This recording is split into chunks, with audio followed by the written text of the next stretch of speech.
What's up, people? I'm one of your hosts, Phoenix. And I am your other host, Titan. And welcome to NTAT.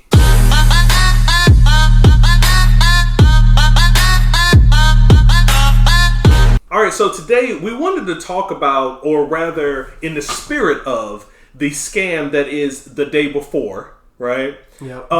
We wanted to talk about how do you vet your video games? How do you pick games, right? Given that so many people were scammed in this, I don't know what you want to call it, just major... What would you call deception. it? Just major deception, right? In the spirit of that, let's talk about how we pick our games, how we vet them, especially in a year like 2023, where there's so many great games. You know, probably one of the greatest gaming years of all time. You know, no one's going to be paying $70 100 times. So how do you pick your games? We also have our old buddy Helix back again for another video. Yep. So thank you for being here. No problem. So let's start with you. How do you vet your games? All right, so the first thing I do, I look up the creator. For example, like the Spider-Man game, Spider-Man 2 that came out this year. Insomniac made it. That was already like number one priority in my head. Like, okay, this is gonna be a good game. That's the first thing that came to mind. This is gonna be amazing. That's the first thing I do. I also like, you know, the voice acting. I check into some videos, some snippets or whatever, and I pretty much check into what the audience are thinking as well. Mm-hmm. Like any speculation they might have about the game. Right. Any problems they might have had about the last game that we hope that's gonna get fixed. You know, people were complaining about the water. I remember that controversy. Yeah, remember that? I remember that. Yeah, how it looked in the last game. Right. Are they gonna fix that? You know, I'm just looking at comments like that. I like to get the opinions of others before I want this game. You know, Mm-hmm. before I pull the trigger on it. Right. That's the main thing. But I mean, aside from that, like, you know, sometimes I revisit the last games. It depends. My main thing is the history.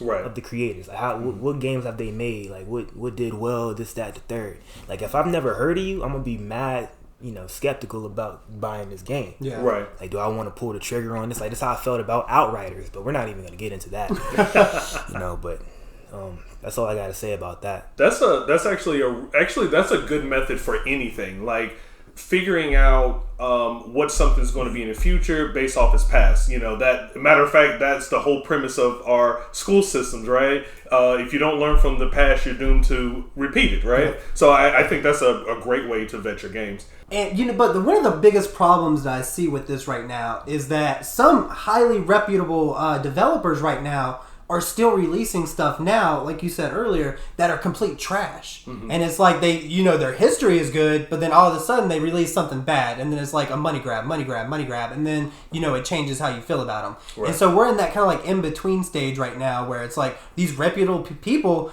we can't really trust them anymore. And so, we're having to work around that as well. Oh, yeah, that's a good point. All right, so I love your answer, Helix. Mine is kind of a combination of a lot of things. Actually, because of what Titan said, right?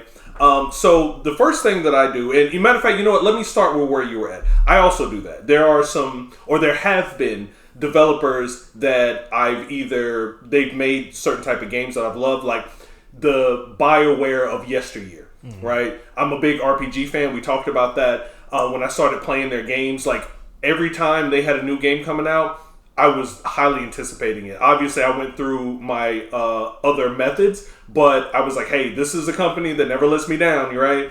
And of course, to Titan's point, they got to a point where they wanted to start to get bigger audiences, and so they moved away from what made them good. And then all of a sudden, their last few games were just trash, right? And it was just like, okay, well, I'm not fooling with them anymore, right?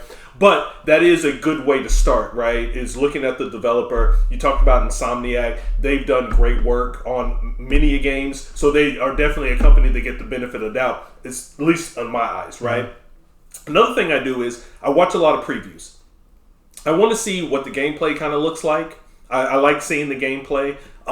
Again, I'm not putting all my eggs in one basket with that. The reason being is you want to see what the game looks like. You want to see how the combat flows, what maybe the cutscenes may look like, what type of game it is in general. But remember, when you're watching previews, you're watching gameplay, they can make vertical slices look like anything. there are plenty of times you look at games and say, oh my god, that is incredible. That's true. The graphics are great. And the game comes out, the graphics are downgraded, and what you saw was like a small section that they made look fantastic, and the whole game was trash. That's happened before too. Yes. So I go with that. My next thing that I do is I start doing my research into the game itself, right? Like, where was the concept art? What was the premise of the game? Is it something that catches my attention? Like that sort of thing. So I want to stick with the RPG side of it. Like Final Fantasy 16, right? As I was vetting that game, right? And I was like, am I going to jump into it right now? And they start talking about how, the action is being kicked up a lot, and, the story is this, the story is that. And it was like, well, with the RPG elements, they're kind of watered down a little bit, but it fits real well. And I'm like, oh, time out. Mm-hmm. You say what now? The RPG elements are... So now I'm looking into it. I'm going to multiple videos like, okay, let's take a look at this. So when the reviews came out, that's the first thing I did. I never go to like, oh, I love this reviewer. I go to a ton of reviewers, right? And this is why, because I do this with everything. If I go shopping on Amazon and I'm looking for whatever, I look at 100 different reviews. And the reason being is because you're going to get 3 different type of reviews. You're going to get the extremely positive one. This is amazing. Like, this is a godsend. And you don't know if that's a paid person or what they're doing. But I look at that. Then you've got the one that's just, this is the worst thing I've seen in my life. This is the worst game in history, And you're like, is this a paid person? Is this, And then you got the people in the middle. But what I look for, similarities through all of them. Yeah. That's what I look for. I don't really care about how much they love it, how much they hate it, or anything else.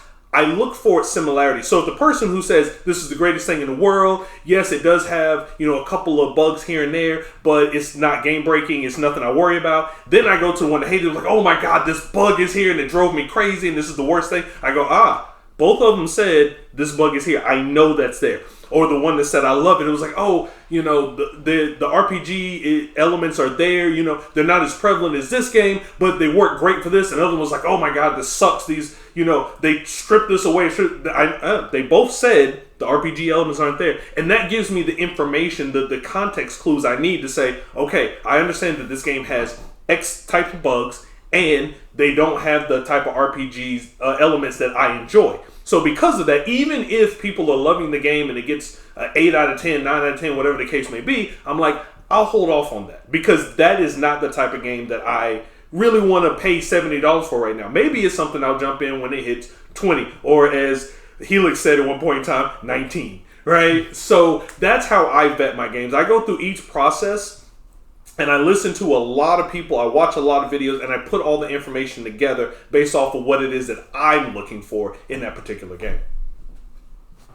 All right, so I do want to kind of shift gears and talk about what we talked about at the beginning, and that's The Day Before. Okay. This was a game that I was wholeheartedly excited for. I really was hoping that it was all just boiled down to really bad marketing, because that's what they said. They're like, hey, we acknowledge all this controversy. We acknowledge, how we've been. It's just bad marketing. Mm-hmm. They're like, this is our fault. We'll do better. Right. And I'm like, okay, maybe. I'll take that. Let's put that in a file somewhere. Right. I'm like, let's listen to that.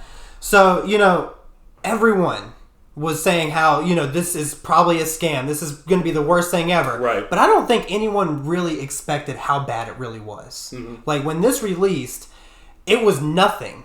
It was, it was like a completely 360, nothing to do with what they said. It didn't even have zombies in the game. People are like, it has one.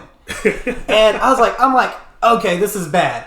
But Steam has a really good refund policy. So I'm like, let me buy the game. I'm like, I'm going to buy it, give it about an hour, get that, right there to that edge where Steam will still refund me the money. Mm-hmm.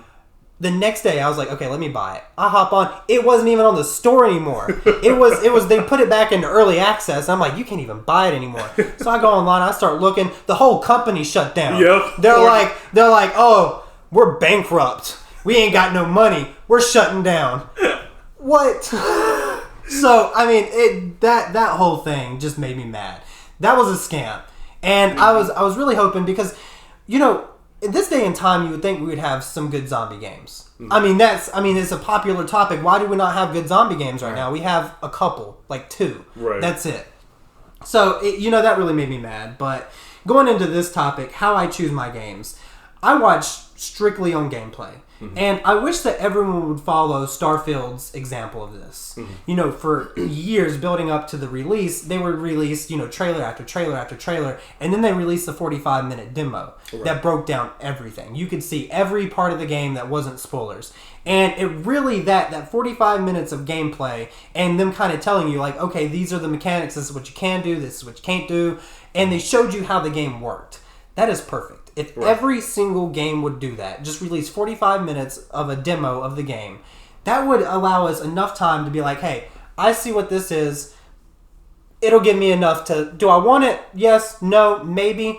And then we can judge from there. Right. I really love that. That sold me 100%. And rarely do I pre-order games. Rarely. But that was a game that I'm like, okay, I see this. It looks really fun. I trust them. Bethesda, like Helix said, you know, they're reputable. You know, so we were like, okay, yeah, I'll definitely buy this. Okay, so I think that's awesome. And despite the divisiveness of Starfield, you're right. If you watched that video, if you watched any of that, you understood exactly what you were getting. I mean, minus a little bit here and there, obviously, but for the most part, you knew what you were getting. You know, and sometimes when I would see some of the comments about the game and their displeasure of the game, sometimes it was stuff that was like, they told you about that. You kind of understood that's what. But I've seen that with many games. I've seen people go in and I think that's why I thought this was a great topic, because I felt like people who got scammed into that game, you know, going in thinking this was going to be, you know, a great thing, and it was like, buyer beware. You know, because lots of times they show you what it is, you know. Like, you didn't have, like with the day before, it's not like you had a bunch of previews prior to. It wasn't a lot of, you know, buzz around, yeah, we got the game in our hands and this is what the game is like. It was kind of like slowly creeping by. And lots of times, you know, developers will show you and tell you what their game is, you know, right then and there. And lots of times people will decide, well, I want it to be this, you know. And I think that's what happened with Starfield. You're not to jump into that, but, you know, it was like they said this is what the game is. And a lot of people was like, but we want it to be Skyrim in space. And they were like, well, it's this. And they said, but it should be Skyrim in space. It was like, I can't believe this isn't Skyrim in space. And, you know, you're just looking like, really? Seriously? Now, on the caveat of that, I will say in retrospect, they did kind of mislead us still in the end of it. You know, they did hound how heavy this was in exploration. They're like, this is an exploration game, exploration game, exploration game. It's more of a fast travel game. Like, in hindsight, realistically, you don't really explore that much because there's not really a whole lot to explore. Now, yes, you're going from planet to planet, obviously, but there's not a whole lot. So, you know, even listening to developers like that, you still have to take what they say with a grain of salt and still kind of form those opinions because, you know, sometimes you'll hear something and it's a little bit misleading than what it actually is. You know what? I think you're 100% right. Definitely. I will say that I wasn't I don't feel misled in it, and I'm going to tell you why. Because the game does have exploration, but like you said, it's not like what we were used to. They did specifically say, this is not like Skyrim and Fallout. Yep. The way you interact with this game is different than anything that we've done before. Yep. They did say that. And we didn't know what that meant, but that's what it ended up being. So, and again, the fast travel thing is the one thing that I'm going to complain about. I'm like, they've got to do something with that. It's got to be a little more not streamlined, but it's got to look more connective. Yeah. You know, where you feel like I've landed on the planet and now I'm exploring.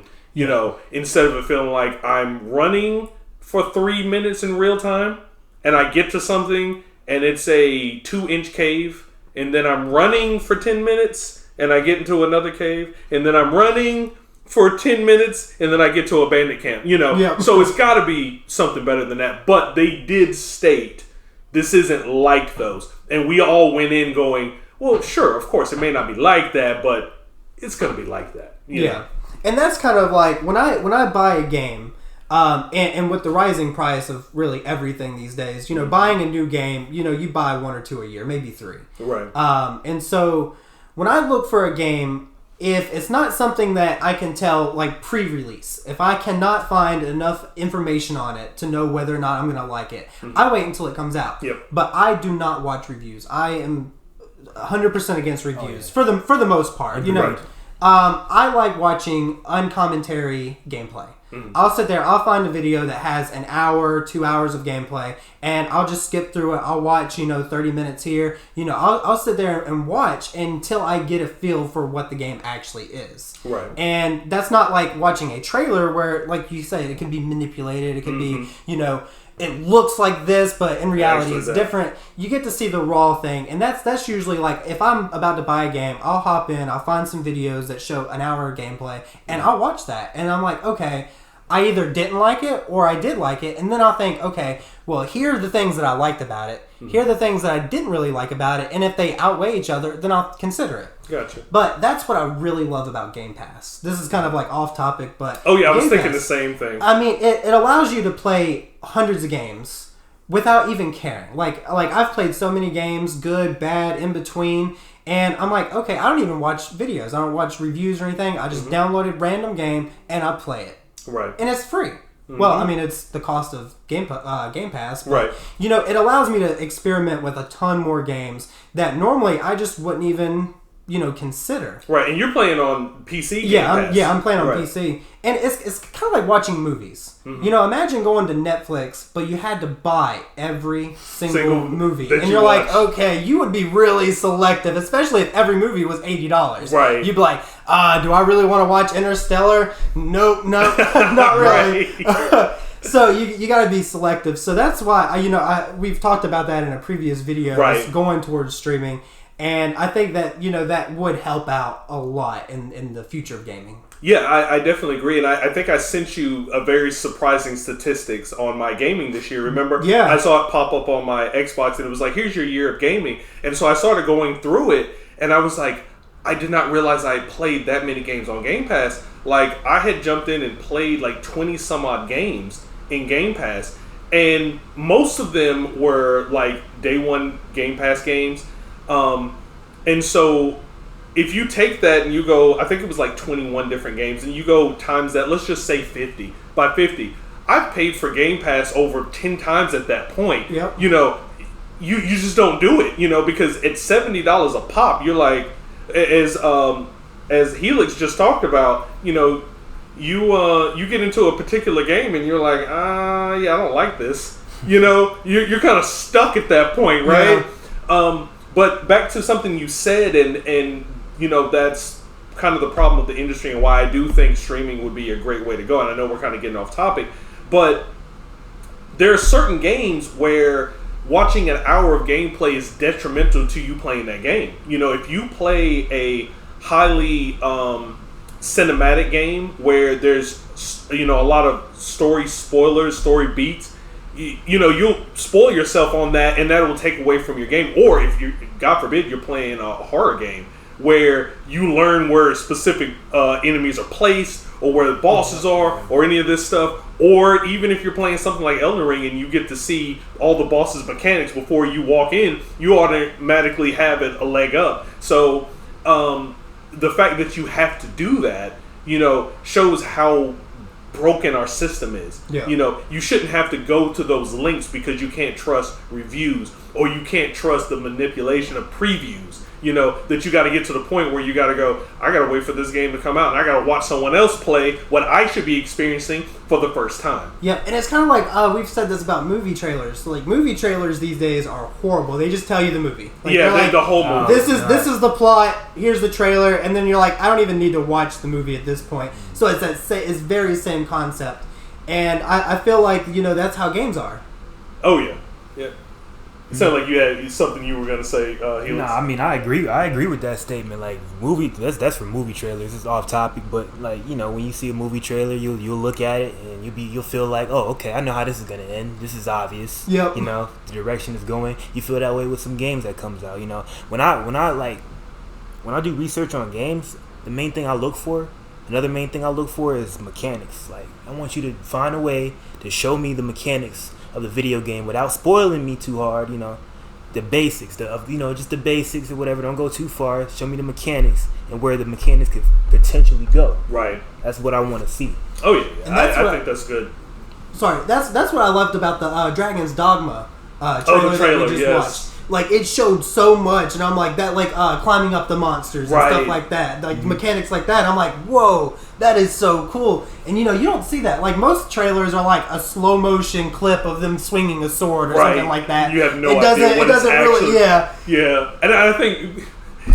You ever go watch a game trailer or a movie trailer, and you watch the whole thing, it's like 2 minutes long, and you end and you're like, that was so cool. I have no idea what that's about. Immortals of Avium. I mean, that's the way to do it. It's like, I have no idea what that's about. That's the way to do it. They'll show you 2 whole minutes, and you still don't know what's going on. Alright, folks, well, that wraps up today's video. So if you enjoyed this kind of content, don't forget to smash that like button and subscribe if you haven't already, and turn on notifications so you never miss a video. And join us every Friday morning. We'll be there. You be there.